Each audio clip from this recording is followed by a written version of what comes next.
word is saying you're going to be in a car, you get out of the car and you go in the building. So I wanted to get here early enough to try to make the building be comfortable when we come in. So we just thank the Lord for each and every one of you all. Come out the Bible study tonight so we can equip ourselves, be better servants, better soldiers, and better representatives of Jesus Christ. We're still in the book of Genesis. We're in the 16th chapter of the book of Genesis. We stopped on last week with verse 5. We're still talking about, we're looking at what happens when we are impatient. We look at what happens as an example to when we're trying to help God out. We're looking at an example of what it's like that look through our eyes on what we see or how we feel or what we think. So when we're impatient, we notice that we start making a mess out of that. So what God wants us to understand is how to be patient and wait upon the Lord. Because if one thing about God, he ain't forgotten all of us. He ain't going to let any of our needs go. And whatever he had told any of us that he was going to do in our life, you can rest assured of that. Because God's word is truth. On last week, verse 5, it said, Sarai said unto Abram, my wrong be upon thee. Oh, now I can see my wrong. You know, we can see so good after we done did something. Well, we messed up here. And he said, I have given my maid into thy bosom. And when she saw that she had conceived, I was despised in her eyes. The Lord judged between me and thee. But see, we need to learn how to call on the Lord first. We get in a mess now. We don't have no problem with calling on the Lord. We can call his name loud and clear. That's what she's doing now. But see, the mess is already made. And now as we come into verse 6, if there's no question or comment to catch us up to where we are, we'll start with verse 6. Verse 6, for Abram said unto Sarah, behold, thy maid is in thy hand, do to her as it pleased thee. And when Sarah dealt hardly with her, she fled from her face. Amen. This is what sin do. There was the sin of disturbed relationship. If there's anything that would disturb a relationship, it is sin. The relationship between Sarah and Hagar and between Sarah and Abram, both have already been discussed earlier. But now the relationship between Abram and Hagar was to be disturbed. Because now their relationship was all right when the sin started when we began. But now there's a disturbance. He gave in to his wife, Abram, allowing her to mistreat Hagar. And the thing about it is Hagar was only doing what Sarai had suggested to her to do with her husband. And now that she's conceived, because that's what it was all about, Sarai said. But now that she done conceived, things will start to change. Impatience will always result in sinful behavior, such as disrespectful behavior, mistreating people, devising worldly plans and programs, turning to the word, ignoring and running ahead of God, selfishness, stealing, lying, deception, pride, anger, and bitterness. All of these things come from sin or a sinful behavior. And that comes from being impatient. I just can't wait. God ain't moving fast enough for me. But the thing with God is God can see all the way to the end. You can't see but right this moment. I can't see no further right this moment. So that's why it's so important for us. And this is what Abram is learning. And Sarai too. They're learning how to trust God through everything. But the thing about it is that they're putting themselves in places of suffering, sorrow, anger, stress. All of these things are going on right now in this relationship. All because of one thing, impatience. Any question or comment on verse 6? If not, let's just tie 7, 8, and 9 together. Verse 7. And the angel of the Lord found her body, found her Lord in the wilderness, by the fountain in the way to Shur. And he said, Hagar, Sarah maid, whence came thou, and whither wilt thou go? And she said, I flee from the face of my mistress, Sarah. And the angel of the Lord said to her, Return to thy mistress and submit thyself unto her hands. So now, she done fled.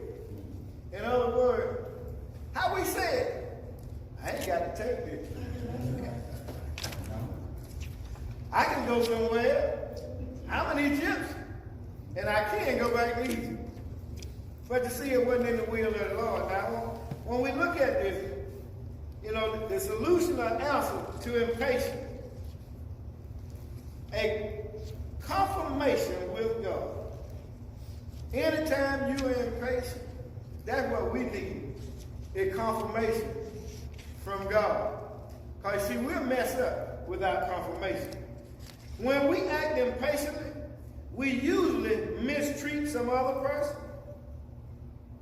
That impatience had mistreated Hagar and hurt her deeply. So deeply that she had to flee from them and headed home to Egypt. There was danger in this, for she was turning away from the household of believers and fleeing to a household of unbelievers.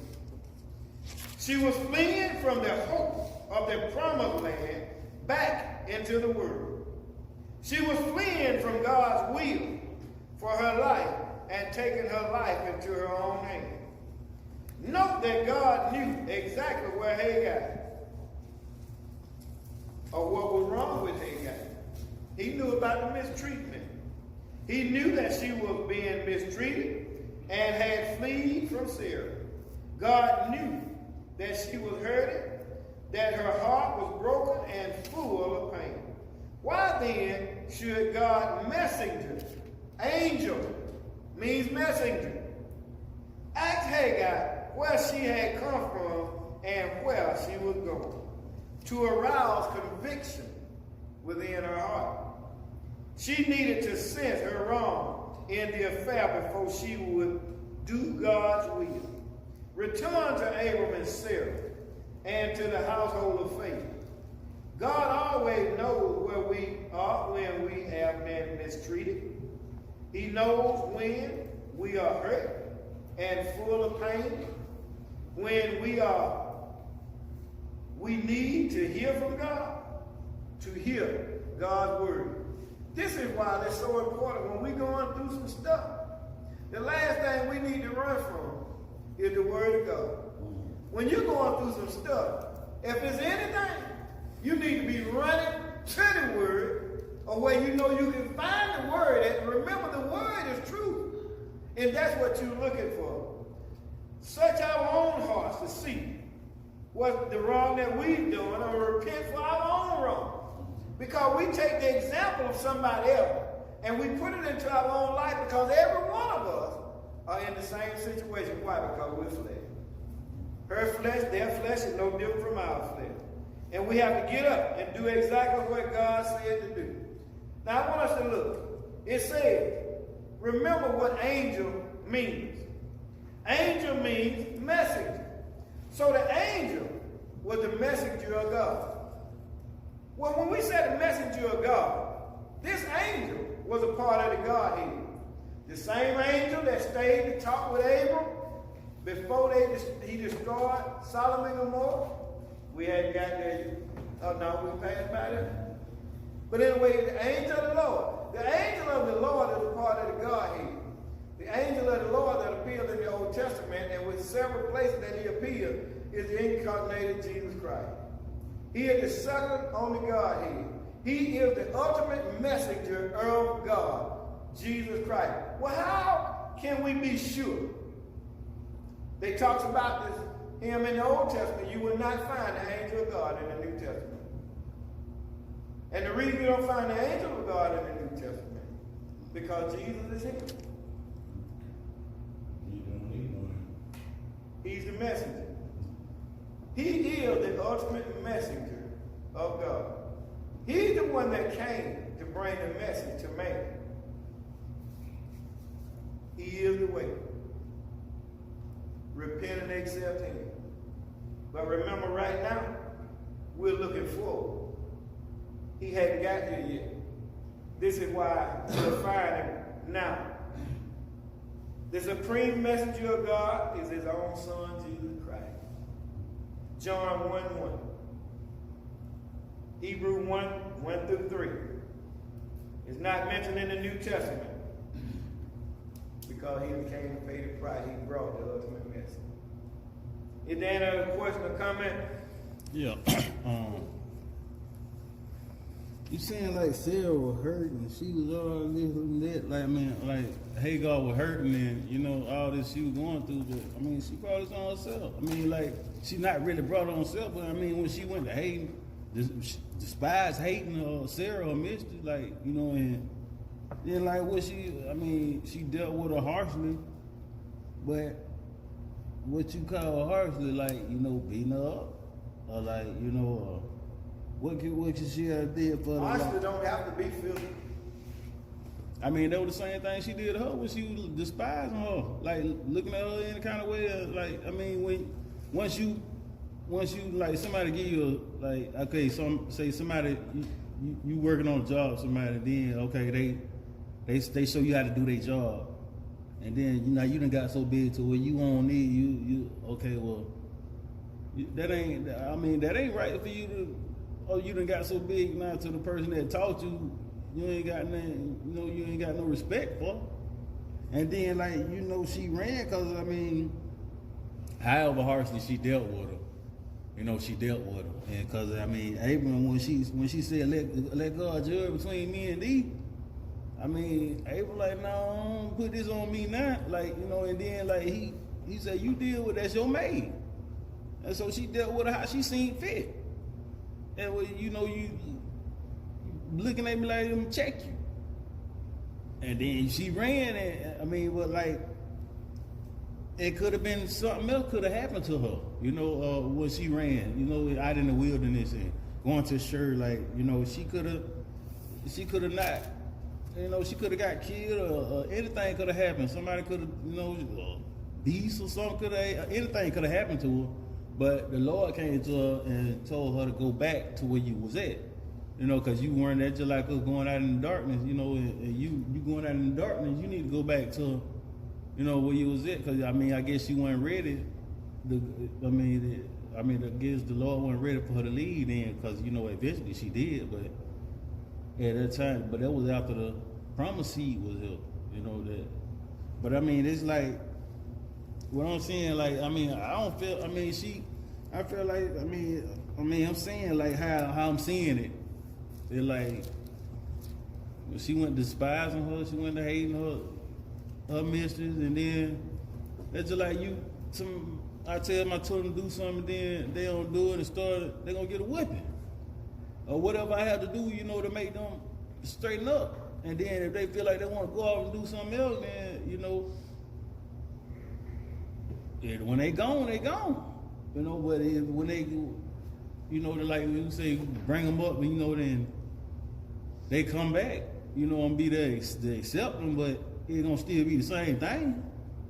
You still gonna do what I said. You got it? I mean, I guess yes. I'm just waiting on you to get finished. I don't want to interrupt you. That's why I asked. Yes. Okay. Now, this is different from dealing with children and parents. You got a woman. She's a slave to somebody. Person that she's a slave to come to her. For whatever reason, she might have been the best one she had. She could have been the one that she could count on. She had to trust her for the good. Okay, you done? Yes. Because see, when you interrupt me like that, now my thought though, that's why I try to wait on you to get finished and let me get finished. Lord help me here. Because my thought had went. Oh, you got a slave. You got a woman that's a handmaid. All right, the person that she looks up to that she's working for, that is a godly person. Because remember who Abram is. Remember what he stands for. She asked her, would you have a child for me by my husband? Sometimes, because of a person's position, a person will say okay to something. But their okay is not really okay because you are actually a person that's over me. But because you asked me, I'm going to do what you asked. She laid down with me. She got pregnant when she laid down with him. After laying down with him, it's just like sin with either one of us. The first time you ever committed a sin, you remember that first sin? I'm talking about the one that we talking about right now. And we don't know if that was her first. But if so, she done committed this sin because this woman asked her to with this man. Now she has conceived a child. She started to think about what she has done right here. She also started to think about, you've been with this man all of these years. But now here it is, I've conceived. Now, I don't look at you as being the person I look up to anymore. Why? Because I'm the one now that is carrying what they think is the promised seed. So because I'm carrying this seed now, I don't look at you with, yes, ma'am. I look at you with more of authority. So not only that, I look at Abram because I'm carrying this child that he should be spending more time with me, in which he probably was. This is what brought the anger on with Sarai. If somebody gets you to do something, and it gets you in trouble, and they were the person that you might have looked up to, you mean after you done got yourself into this and you wouldn't have been in it if it had not been for that person, you'd be like, oh yeah, that's my boy right there. No, you get upset about it. And this is what's happening to her. She is upset. This is why she started to look at Sarai. So now we got two women that the equal, the one that was above now and the one that was under, has stepped up. Now she's not looking at herself as being a slave woman no more. I'm an equal to you. So you're not going to tell me how you used to tell me, go wash your clothes. I don't feel like it. I'm tired. Go bring me so-and-so. Go get some of the others to go bring. So it kept bringing friction. So now the friction boiled over because she, Sarai, could also see that Abram had some feelings for this woman. So now that she had these feelings, she don't like the way this woman is looking at her. And I'm going to tell you something about seeing. Seeing will make you see stuff like it ain't even there. Seeing will make you see stuff that it might be this big, but it'll look like a mountain. And it just keep building. So after it done build, she goes to her husband because she know he's spending time over there rubbing her stomach and in her tent, seeing about her, bringing her water because her foot swole up or whatever. Because women go through that when they get pregnant. Not only that, but they also have a change of attitude. And all of these things is taking place while this woman is looking at her husband with another woman that she sent him to be with. So she turned to her husband because now I need to see how you feel about this. Because she doing me wrong. Okay, well if that being the case, well baby, handle it any kind of way you want. So now that's just like saying, okay, he done turned me loose. I'm going to dog her out. Well, the thing is, I don't have to take this treatment. So this is why she lived. God knew what she was. You see, I tell you all the time, y'all, if y'all listen to this, it's the motive behind what we do that makes the difference. It's our motive that makes the difference. God knew the heart of Hagar when she did what she did, which we couldn't see. He knew if she was wanted to do it or she was coerced into doing it. God knew this. This is why when she left, God knew what she was, because he knew how her heart was hurting. And I believe because she done been around Abram so long and Sarai and the fellowship with God, that she done learned how to pray. And when she left, the scripture said here, and the angel of the Lord said unto her. Wait a minute now, we ain't got there yet. What verse was it? Oh, verse 9. And the angel of the Lord said unto her, return to thy mistress. Why? We got to finish where it started. The child is not the promised child, but he came from the father of faith. And because of his relationship with that daddy, Abram, that boy is going to be blessed also, because he come from Abram. The promise of the promised seed is not him. He's consumed in sin, but God going to bless him anyway. This is why the Lord stepped into this and told her, you go back home. Go back. Don't you go to the world. You need to go back to the house where God is. You don't leave the house of God. Okay, what's going on? You don't leave the house of God and go to the world? Because that's what she was doing. She finna go back home to Egypt. She going to the world. God said, the boy's connected to Abram. And guess what? Because he connected to Abram, I got something for him too.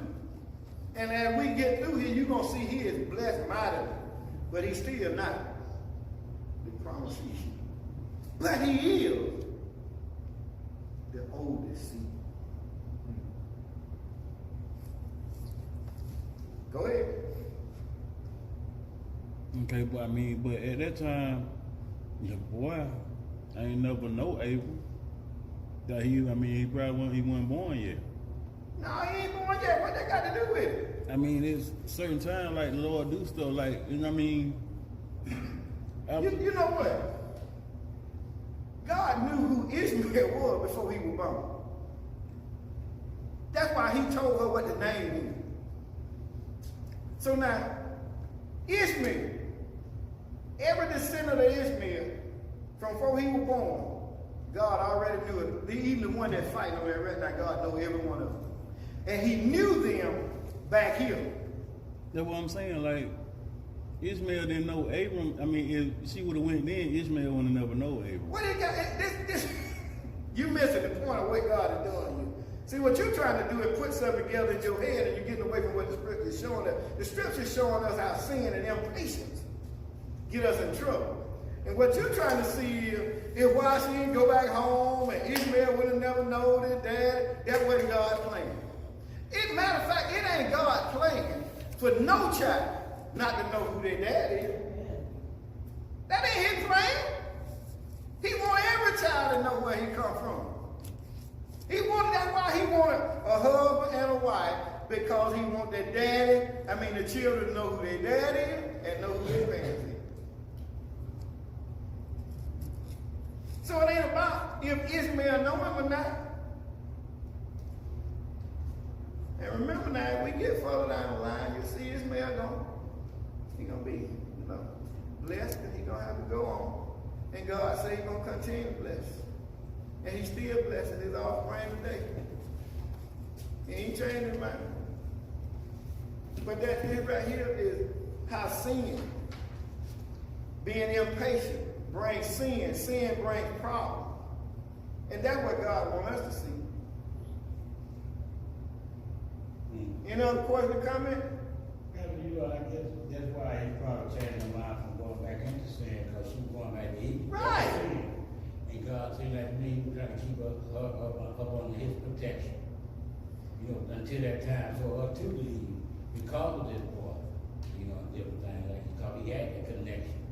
And God that protect, the one that believe in different things. He he was trying to keep her from getting further and further in the sin. And the reason she fled, I'm thinking like, Sarah probably had to step up to the plate and let her know who she was for real. She couldn't stand the truth. And she we'll flee from the truth.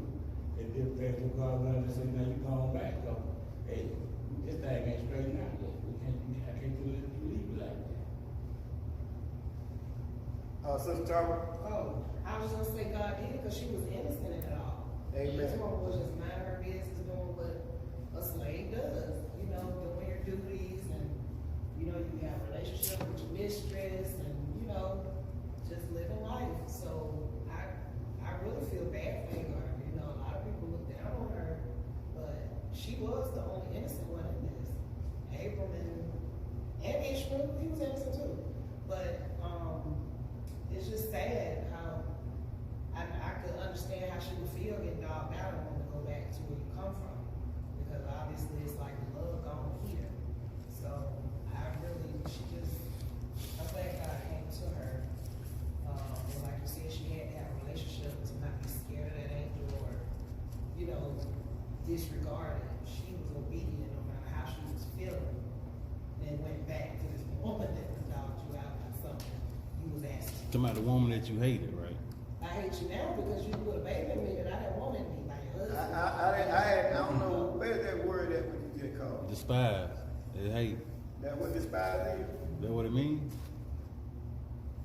Might get my dictionary right out. Yeah. Despise means hate. Hate. Yes. Okay. And she could have been hating what she did to her, not her as a person, but I hate that you put this on me. So when I see you, you put this But on why me. she just not hating her? Why she ain't hating from the beginning then? I would hate you when you make that. This is the beginning. This is the beginning. That's what Genesis is. The beginning. Everything here is the beginning.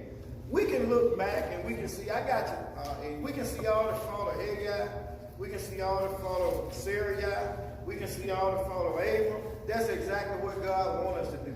Is to see all of those faults so we don't make them same faults ourselves. So what we need to learn how to do is when we see these faults, let's don't be so hard on these people with their faults. I'm going to tell you why. Because if every one of us, I ain't talking about a certain person, every one of us can look in the mirror.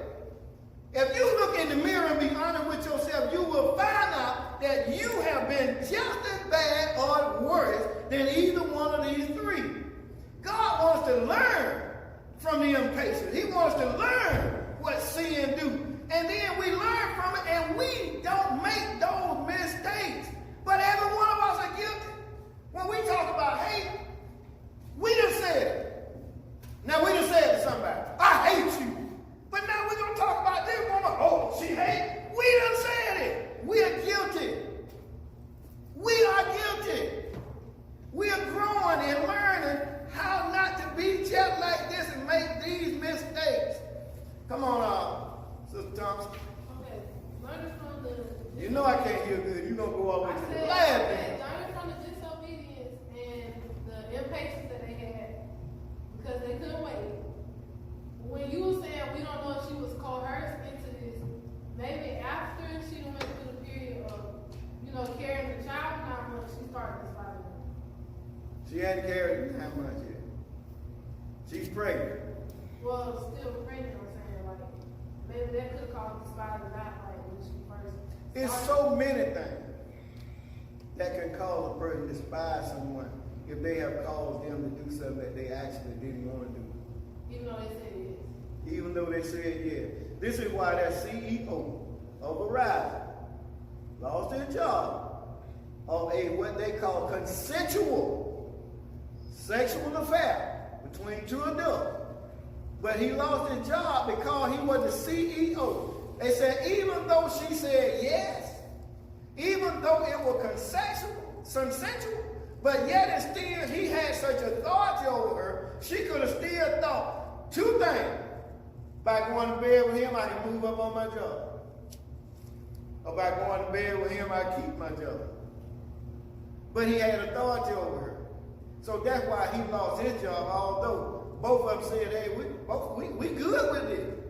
But now your position will cause you, because of the authority you have over this person. So Thompson. Okay, so also that just raised a question. question now. So with Hagar now, this is happening. This prevents her from ever getting married or being seen as a. I mean, no, you pregnant now. Like if somebody loves liking you, you can't have no relationship with nobody else. You have been spoken for or been pushed into something. Married. You know that wouldn't have.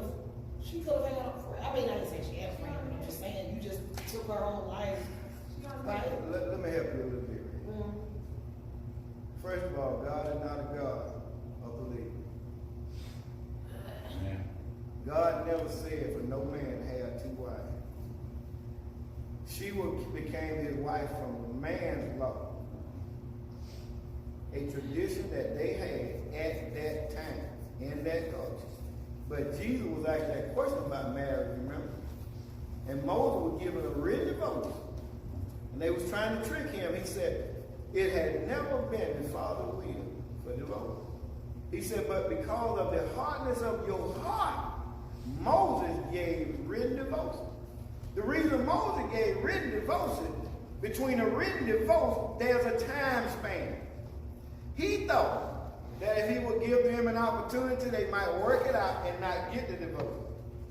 But instead, they did. It's just like people do today. Sometimes people go through a divorce for years before they ever get it. Between that time, it gives the people an opportunity to work out whatever the problem is and not get the divorce. It wasn't never God will. Well, I know that. I was just talking on Hagar's aspect of getting pushed into this. This prevented her from having her own. No, remember, as we go forward, okay, she won't be there. She gonna be gone after a while.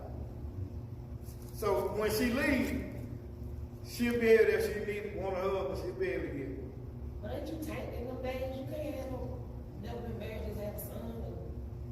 Isn't that frowned upon? Like then people already seen her pregnant, so it was just like. Because if Come you go on, back to Egypt, I can't get you back there. you ain't married. I mean, that don't make you look wholesome, you know? I don't know. I'm ready to keep going forward. You know, we got a lot of observations, and they good. They really good, and we trying to get an understanding on what done already happened. It ain't gonna change it now, cause it's done. No matter how we look at this, it ain't gonna change nothing. We study right here.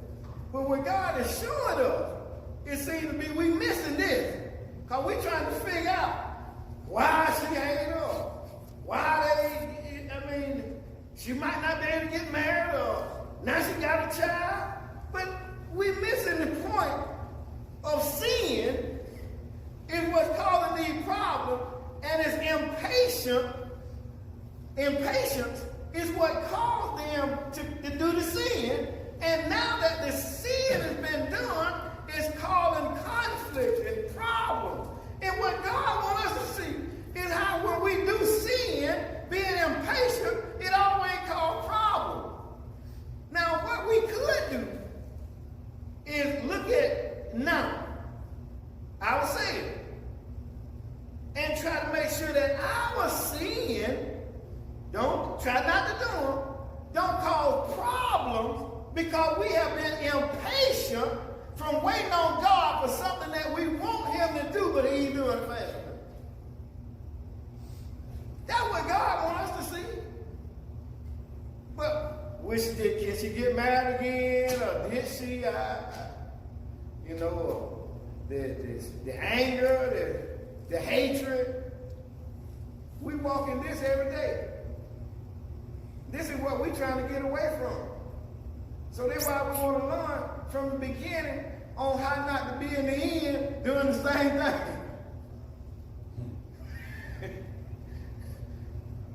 Any other question or comment?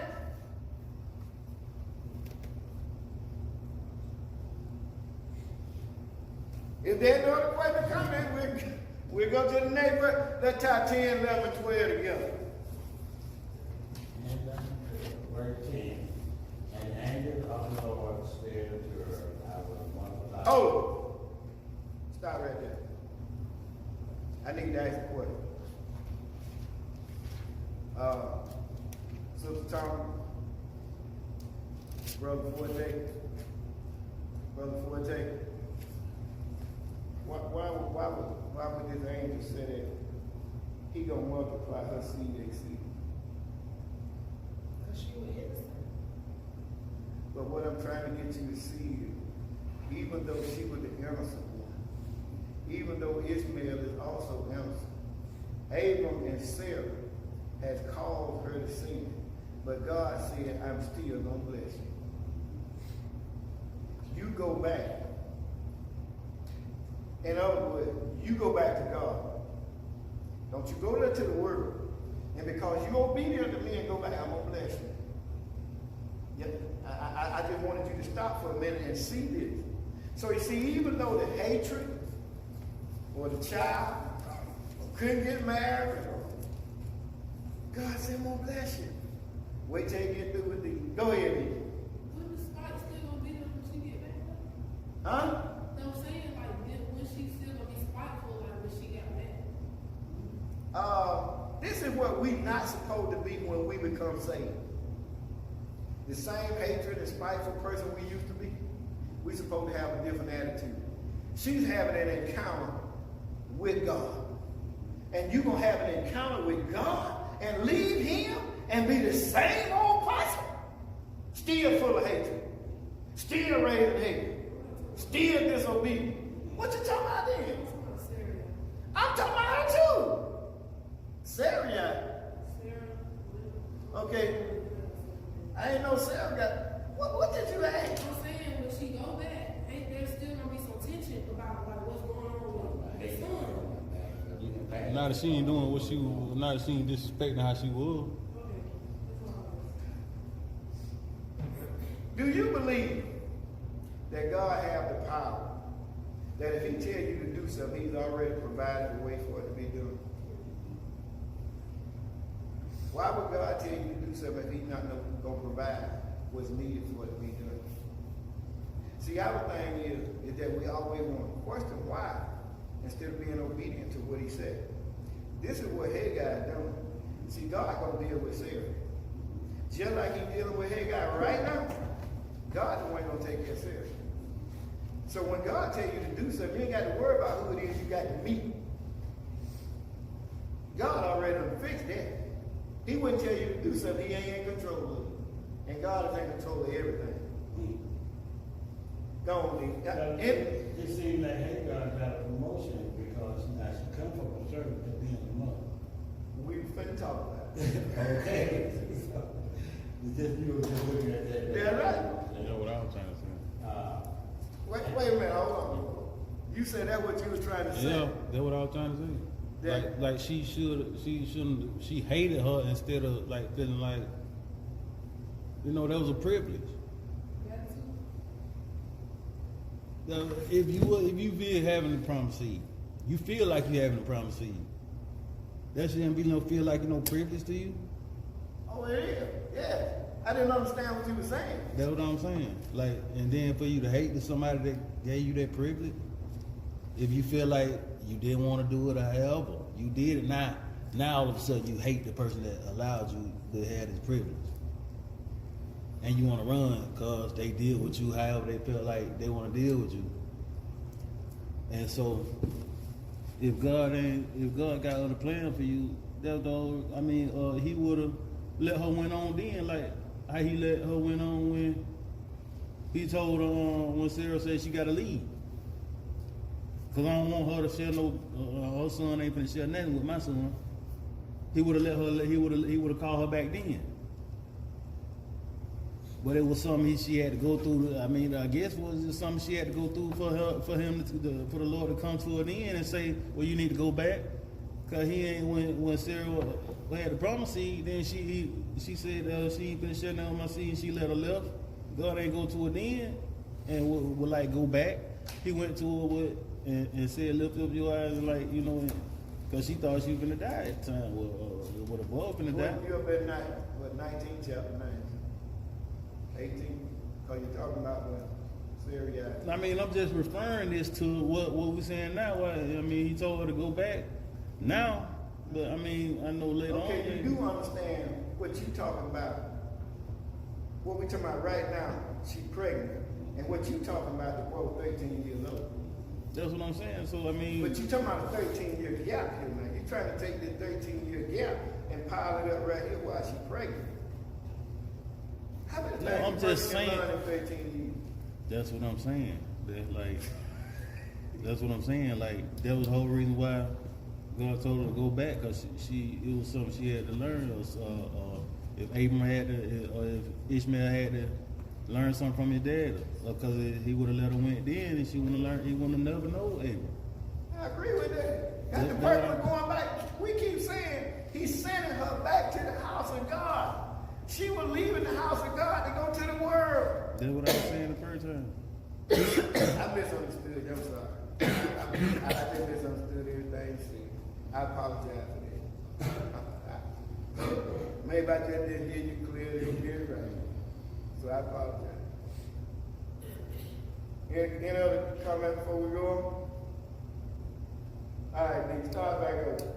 And the angel of the Lord said to her, I will multiply thy seed exceedingly. That is, that it shall not be numbered for multitude. And the angel of the Lord said to her, behold, thou wilt child, and shalt bear a son, and shall call his name Ishmael, because the Lord hath heard thy affliction. And he will be a wild man, his hand will be against every man, and every man hand against him. He shall dwell in the brother of all his brothers. 2:12. Yeah, that's good. I wanted to, that last verse there, when he said that he's going to be a wild man, say his hand will be against every man hand against him. That means he's going to be in war for the rest of his life. Now the promised seed is a child of peace. This boy here is a child of war. This is why he said every man's hand gonna be against him, and he shall dwell in the presence of all his brothers. That's where they dwell at over there, although they in war. They tearing up some stuff over there too. Amen.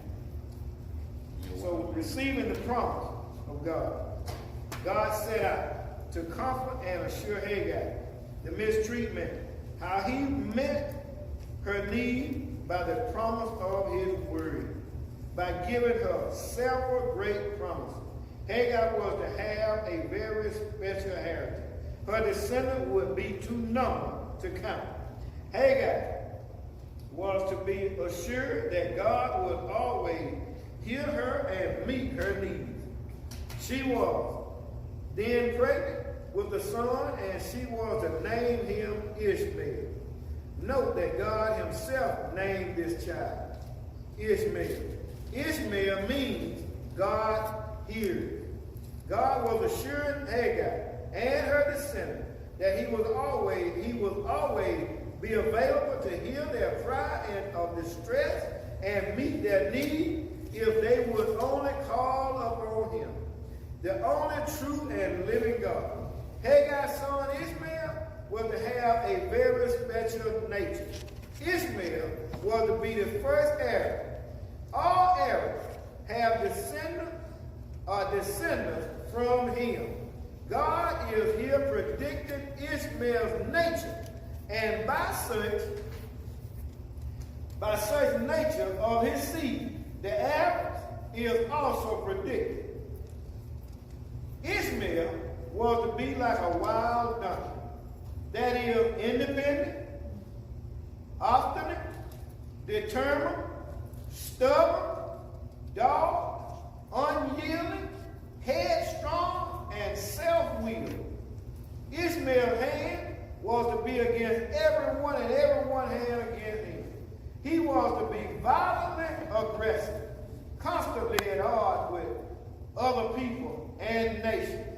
His descendants would even be in constant conflict with each other. God heard the cry of Hagar out of the desert and met her need. She had been mistreated and abused by Sarah and Abraham. Now God confronted and assured her that both she and her son would survive. The devil, if she would only obey God. That's why nothing couldn't attack her either, because God protected her. All Hagar had to do was to receive the promise of God and obey him. She had to follow his instruction to the fullest. The founder of the great religion, Islam, Muhammad, is from the land of Ishmael. So God blessed him because of Abram. Blessed him because of Hagar. As Sister Thomas said, being an innocent person, but yet being an obedient person. And went back to the house of God so she can be taught, and her son also. Yes, the son was taught by his father. But God had a plan. This is why the Arabs, they stay, constantly. They don't quit fighting. But it's a prediction God said was going to happen from the beginning. When they get tired of fighting other people, they just go fight each other. And when we look at it over there, every one of them over there, everyone is kinfolk. I don't care what name you give them, they all kinfolk. And they've been warned since the beginning. And this is the beginning. And they're going to be warned until the end. Any other question or comment?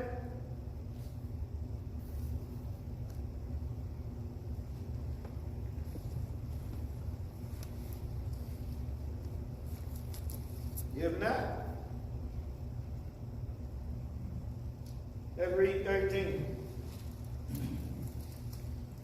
Verse 13, and she called the name of the Lord that spoke unto her. Now God seeks me. For she said, have I also here looked after him that seeks me? God, El-Riyah, in the Hebrew, El-Riyah means the God who sees me. Hagar is the person who first called God El-Riyah. God had seen her desire, her broken heart and pain, and God had met her need. Thus, she worshiped God. Immediately upon receiving the promise of God, Hagar began to worship and praise God. She called God El-Roi, the God who sees. God has seen her distress, seen her in her hour of need, and God has seen her broken heart and pain. Thus, she worshiped him. God, who has seen her and met her need. And that's what we should do. Worship God for what he's already done. We're people who forget what God has actually done. We're people who are kind of like that old saying they used to say, but what have you done for me lately? He done paid for your sin. He done provided you a way to eternal life. He prepared a place for you so you can be with him. He got some stuff up there eyes ain't seen and ears ain't heard. And we said, well, what have you done for me lately? I remember my mom used to say, if God don't do nothing else for me, he had already done nothing. I used to didn't understand that, but I can see that clear day right now. She said he already paid the price for my sin. He done opened the door for me to get in to help him. He already done enough. Everything else over here is temporary anyway. It don't last. It's just for a little while. Verse 14. Wherefore the well was called Bilahori. Behold, he is between Kadesh and David. Bilahori means well of a living one, or my seal. You'll find this in the 24th chapter and the 62nd verse, where it dropped the B-E-E-R as Lahoria. Genesis 24 and 62 and Genesis 25 and 11. These are the only three places that you'll find this word in the Bible. And right here is the only place that you'll find Beharia, which means living water, living one. Any question or comment? You said living water? Yes, the living one. well of a living one, or my seer.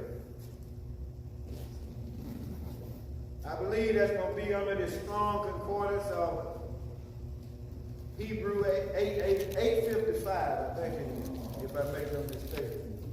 So when you get home, you take a look at it.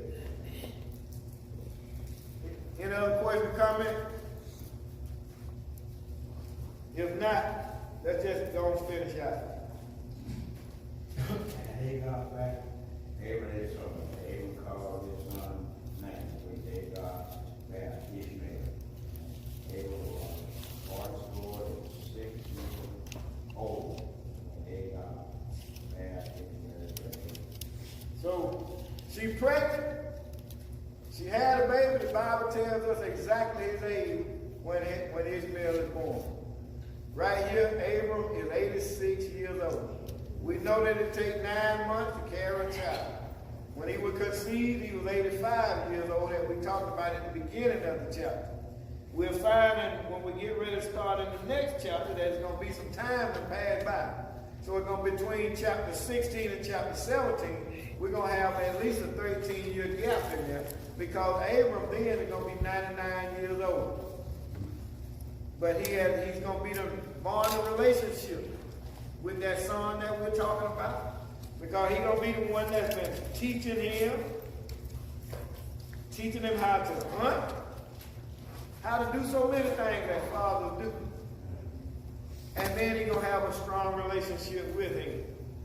But verse 15, we know that all three of the guilty parties now repented of their they're repenting to live of their purpose, to live as a believer in the household of faith, to live in the hope of the promised land while living within the world, and to bear the child Ishmael, which God had promised.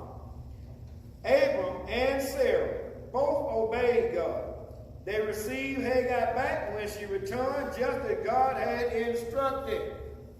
And they agreed the name of the child would be Ishmael, just as God had instructed.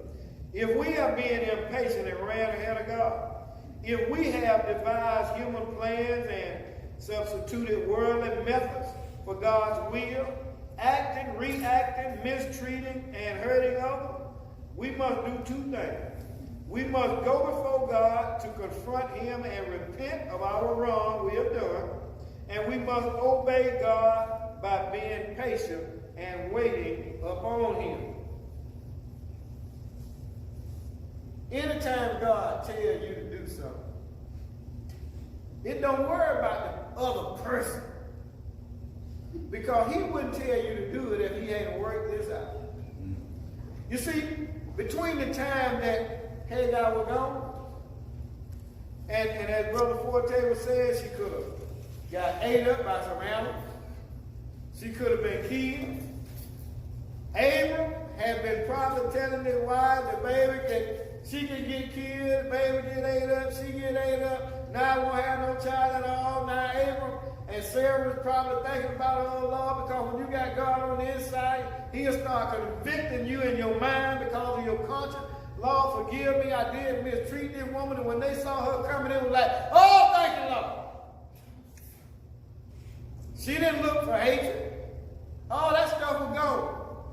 God is the one that, if we allow him, he moves all of this stuff out of us. But every one of us have to go through a process to learn how to allow God to do that. And this is what Abram, Sarah, Hagar is doing right now. Every one of them that learned from that mistake. That's why they all repented. Yeah, well, now we get along fine. When we move sin out the way, we get along fine. Sin is the one that keeps the division. That's why the devil, he don't use new tricks. The devil will work on you with one trick. Just as long as they work, he don't change. I asked the guy the other day, did he play baseball? He told me he did that already. And I asked him, I said, you hit pretty good? He said, yeah. I said, what ball you can't hit? He said, I'm on curveball again. I said, now I use the picture a little bit. And I said, if I got up there and I found out that I throw you a curveball and you can't hit it, every time you come to the plate, what you think you're going to get from me? A curveball. I said, matter of fact, I would be kind of dumb to throw you a fastball, so you probably slap one of them out the ball. So what I'm saying is why would the devil throw you a fastball when it's the curveball that keeps getting you? And this is the thing what we'll say. Yeah, he did get me again. The same way. Yeah, I just, you don't understand, I just got upset. It's the same thing. He used the same weapon. You fall in the same trap, and then you had the same predicament, and then we have to go back in the same play, Lord, forgive me, for the same thing. Again. It's just like if you come to a person's house, they got a dog, they tell you that dog don't bite. If that dog bites you, the next time you go to the house, they tell you, oh, baby, don't worry about that dog, he won't bite. Now, you're going to be kind of slack in the mind if you just, oh, okay then. You know he done bit you last time. So when I go, oh, yeah, come on up here. I'm going to take me a stick because I know the dog will bite. Satan used these same weapons over. I mean, he got the same thing. Now, seems like to me, we should have started to think to myself, now he got me the last 30 times with this. I ain't falling for it this time. Not the same thing. Say the same thing, get angry the same way. Do the same thing, get angry the same way. Same old thing. Even if you got angry, somewhere along the line, you should say, I'm going to act like I'm not anyway, because I ain't going to let him know he didn't got me again.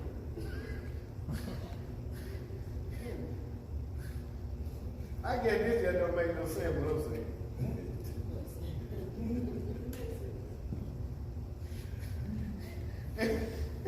Man, I want us to think about that now. I don't want nobody to take this personal. What I'm going to say. Please don't, because we say the same thing that other people say.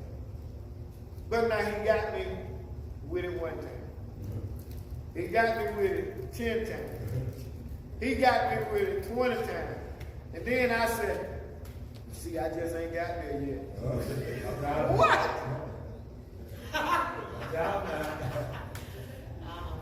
You mean to say he done got you 35 times and you ain't got there yet? Somebody right.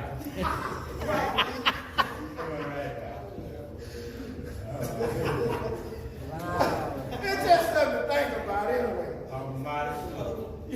You know, because you gonna have the same, you got to change tricks on. I can't keep going for the same one. Not the same one. Is there any questions or comments though?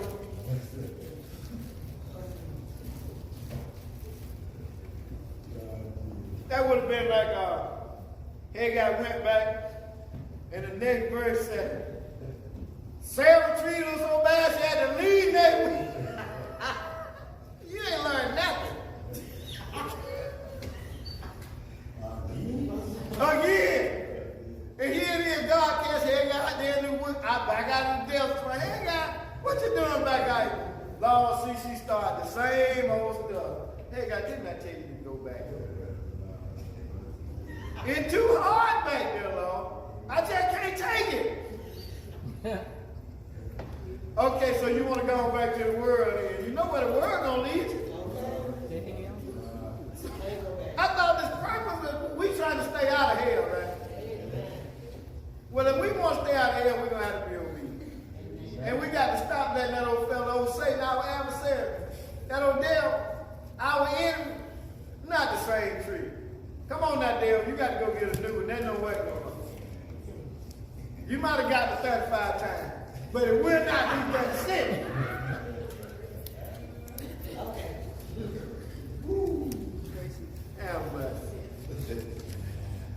If there are no other questions or comment, we'll start with chapter 17. On next week, the Lord will, spare to see it. And true love, if I don't understand yourself, don't charge it to my heart. Charge it to my ears or my head. But not my heart.